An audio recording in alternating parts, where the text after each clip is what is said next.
Mamadi Doumbouya. On t'avait prévenu a jabali men famude a jabali men nande. Menen men wondata e nafigi. Menen men wondata e mo gollata. Menen men wondata e neɗɗo mo anda ko fala. Mamadi.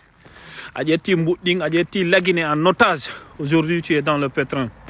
Honta wonnobe makellande ben Doumbouya. Hein? Les gens du CNRD ou c'est GMD hontobe woni. Hein? Adjeti mbudi lagini ding. Tu as braqué notre pays. Hande no ngehino modo. Tu es malade. Hein? Avec tout ce que tu as fait, qu'est-ce que ça t'a coûté? Haïfous, si à démission ou non, tout le monde t'aurait applaudi. Comme tu avais fait le coup d'état le 5 septembre. Mais Hande, tu es évacué en France. Tu es malade. Où sont les Djiba Diakité?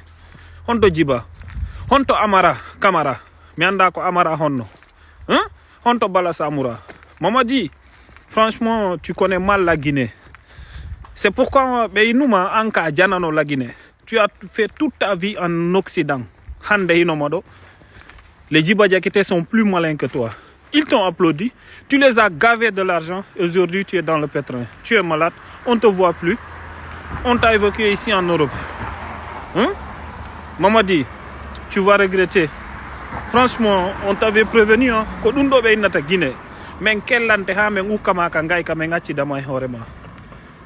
Vive El Hadj Cellou Dalein Diallo billahi wallahi ko joni men arta ka laamu hey bewre.